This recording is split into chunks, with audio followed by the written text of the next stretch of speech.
Former U.S. Ambassador to the United Nations, Fox News contributor John Bolton. John, great to have you. Glad to be here. It is remarkable to see Xi Jinping, as a result of diplomacy, personal diplomacy on the part of the president and the Afghan president, praising the United States. I mean, when in the world did we think we would ever hear it? Certainly not during 8 years of the Obama administration. And now Xi Jinping is acting like a true strategic partner. Yeah, well, I think it's a mark of the success that the president's had, despite all the criticism he's gotten. This week has been a triumph for him. I thought his speech on Tuesday to the UN General Assembly was top of the line.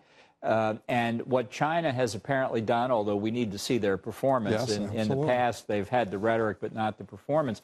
I think Xi Jinping appreciates that Barack Obama is no longer president and Donald Trump is a very serious person. So when he says, as he did on Tuesday, the only acceptable outcome in North Korea is no nuclear weapons capability, that this president means it and the one before him didn't. Mm-hmm. And the one before that and the one before that. Right. Look, all the way back to Clinton. 25 years of failure. And as we look at what is happening domestically in our domestic politics here, Susan Rice, the former National Security Advisor, lying again, talking about the unmasking of Trump administration officials, Trump transition officials as well. The president, it's clear, possibly himself, targeted as well. And now we learn Samantha Power, who has your old job at the United Nations, U.S. Ambassador to the United Nations. We're talking 260-plus unmaskings of American citizens. This is outrageous, and I don't hear a single Republican leader calling for an immediate investigation of the Obama administration's national security apparatus. It is appalling. Yeah. Well, this is really something for the Director of National Intelligence to look into. You know, I have a little personal experience with this unmasking or deminimization thing.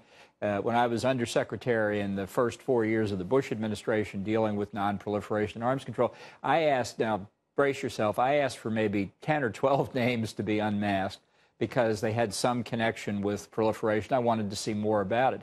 The Democrats made a huge issue of this in my confirmation battle to be UN ambassador. 10 or 12 names. We're talking maybe in Samantha Power's case, it's actually total about 350. So, you know, if she can demonstrate a national security reason, well, then she's entitled to have the names. But I want to know what the rationale is. And I want to know who was unmasked. Yeah. Well, in my case, I said to the Senate Foreign Relations Committee, you can have the intercepts, you can make them public, you can see the names, you can see all that. I had nothing to hide. If she's got nothing to hide, let's see what the Senate has to say about it. It would be nice to hear from the Senate Intelligence Committee, who is led, I think, by one of the most incompetent chairs I've ever seen in Senator Burr, because he is utterly dependent on Mark Warner from the loyal opposition. I mean, it's just as if they've thrown the keys to government over to the Democratic Party or the intelligence services. I mean, we've got a special counsel now, John, who is running the government and has the capacity to run this government without intervention or any break or constraint whatsoever, because it's clear, it is absolutely clear, he doesn't care what he does next so long as he continues with this nonsense. Yeah.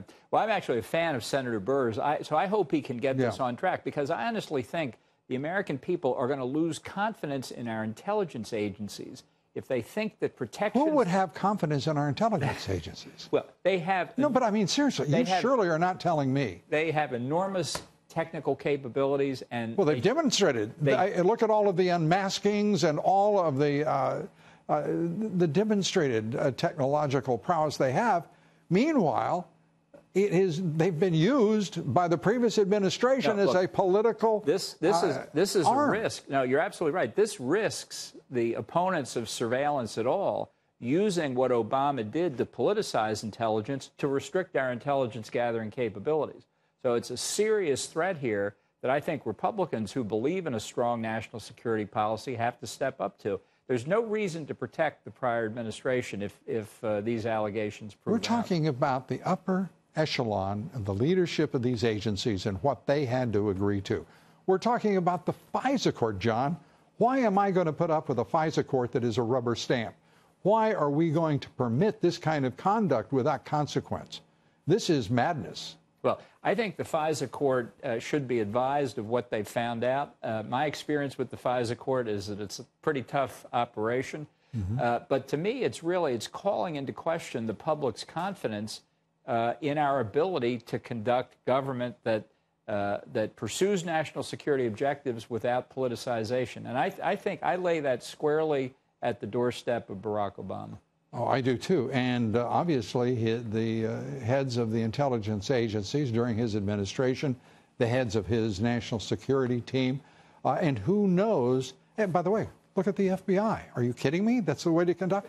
What about the head of his CIA, who spied on the very intelligence committee that has oversight over the CIA and the other intelligence agents? I don't think there's more politicization of intelligence in any administration. This isn't politicization. This is criminal conduct. And rank incompetence while we're on the subject. Yeah, no question about it. And yet people are saying, really? They unmasked someone? The head of the damn CIA is surveilling the intelligence committee? Quite a bunch. To be sure.